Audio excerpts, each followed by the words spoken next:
6 years ago, I started making videos on urushi. There was virtually nothing about urushi on the internet.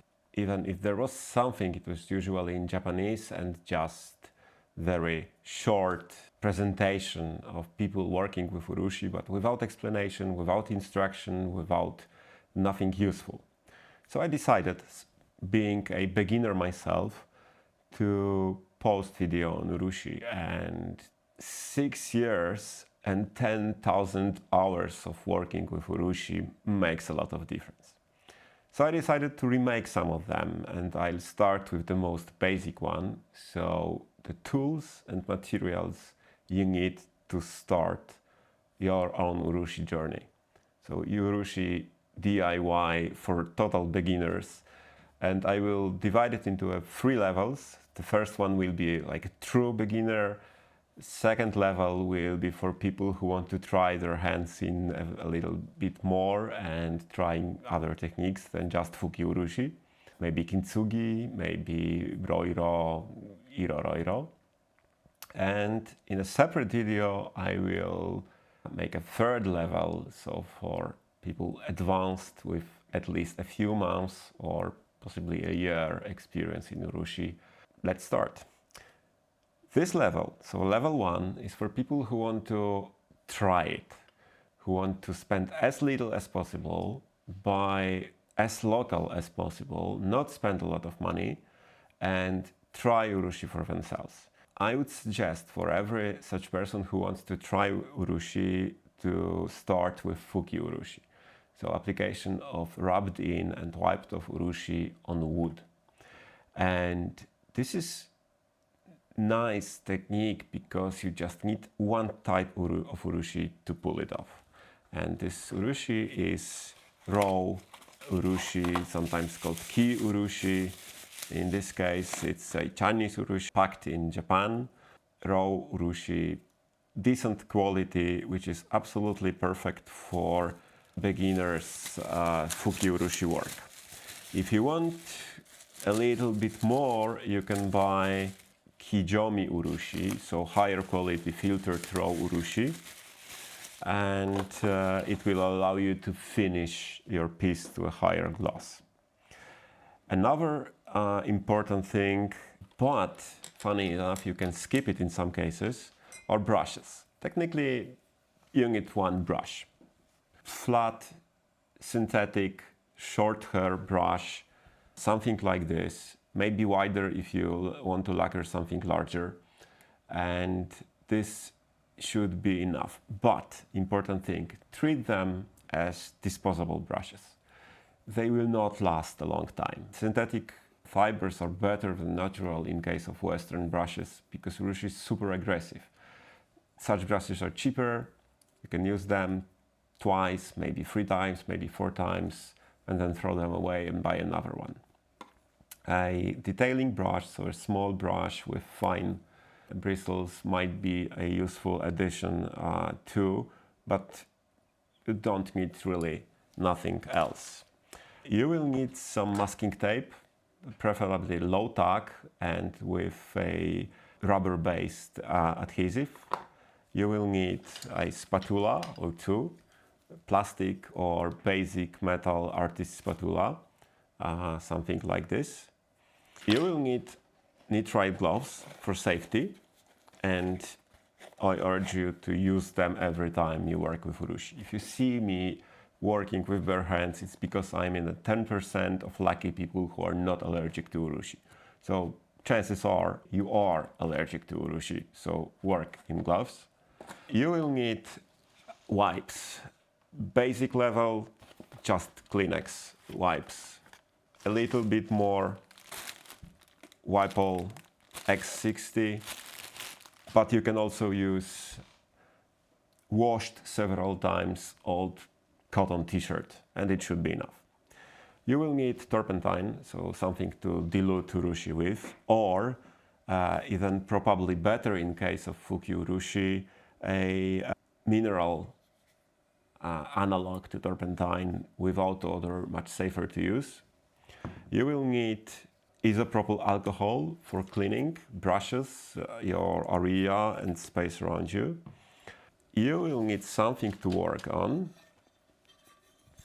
Glass plate, a tile, a ceramic tile, the same type you use on walls or floors. And the last thing is sandpaper.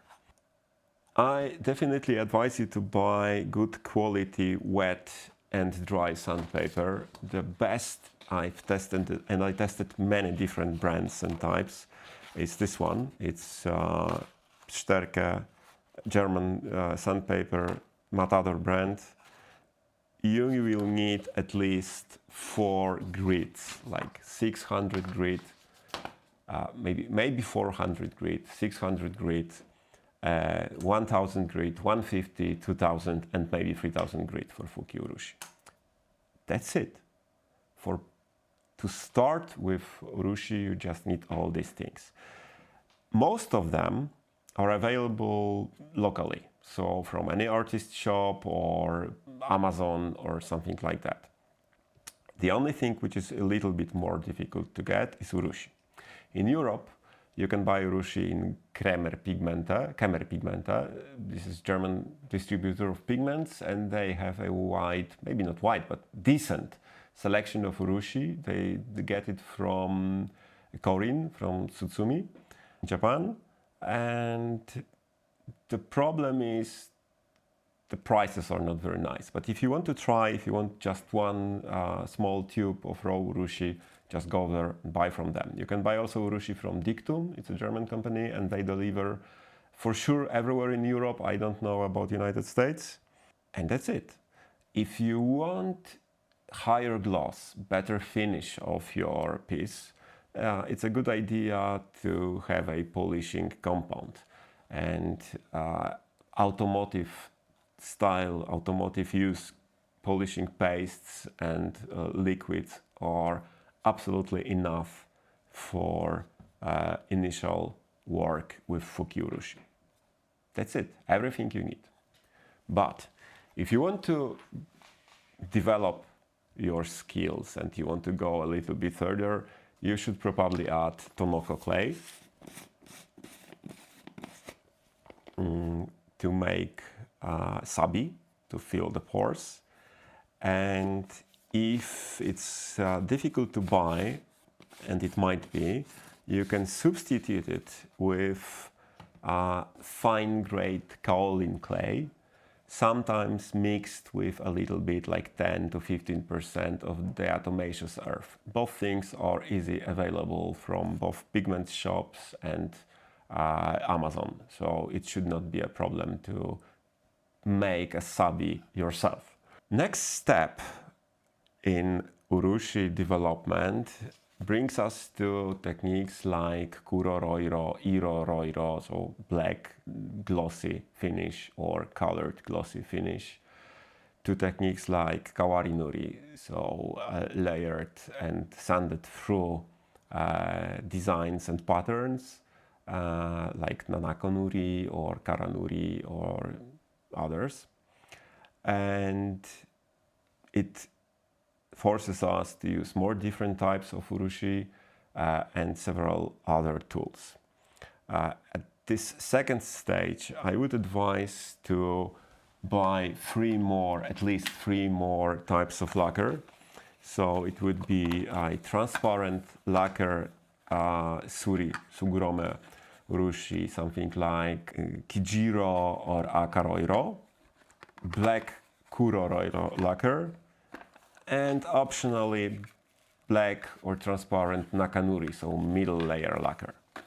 If you want to use color, you need color urushi. I will not encourage you to mix pigments at this level yourself. Definitely buy pre-mixed colors in pouches or in tubes. And all these things are still available from the distributor I told you about, so Dictum or Kemer Pigmenta. But it's much cheaper and easier to buy from my point of view at least, is to buy them from Japan. Another thing, another option is to use pigments like this one and mix them with urushi yourself, but believe me, it's an advanced thing at the level we are talking about. But you can try it with the simplest pigment available, so with iron red. It's technically a rust, so it's iron oxide, dark red, reddish pigment, brownish red pigment, and another powder or pigment you can use, and it has several different applications, is carbon black. At this stage you will definitely need Tonoko, but you can also upgrade your brushes.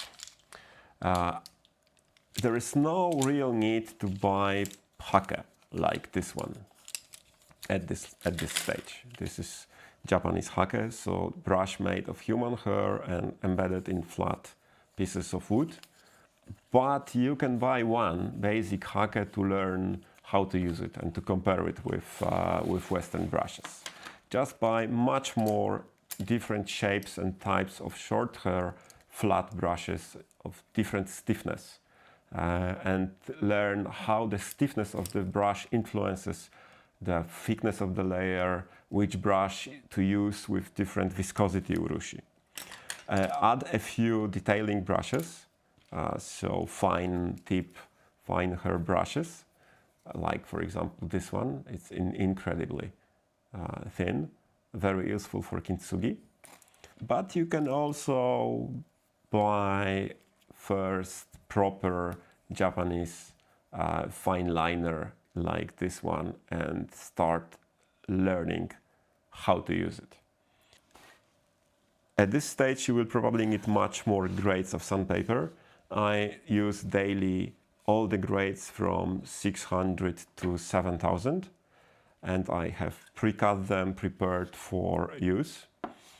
You will probably also need some kind of a stand for the pieces you lacquer. I lacquer mostly pens, so I have stands like this and holders to put it in the Furo.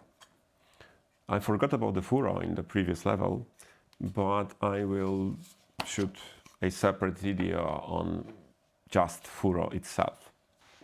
Another upgrade, absolutely worth it, is a Migaki-ko powder for dozuri and wazuri stage.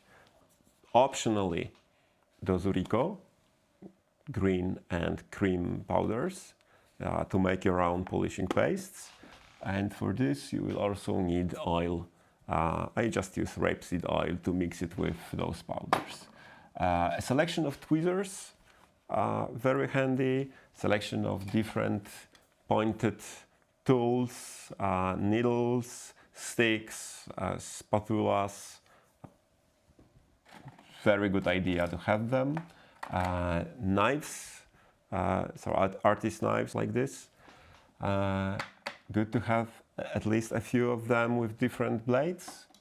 To level up your sanding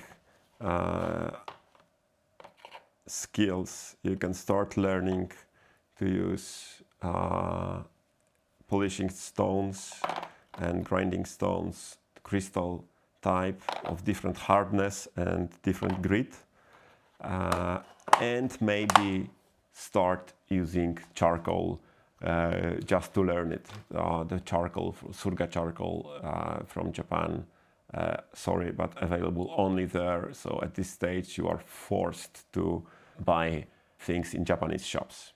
Talking about the shops, I will make a special video only on sources of tools and materials I use on any level you can imagine. Pretty soon, I think. At this level, you will start noticing that different types of dilution influences urushi in a different way.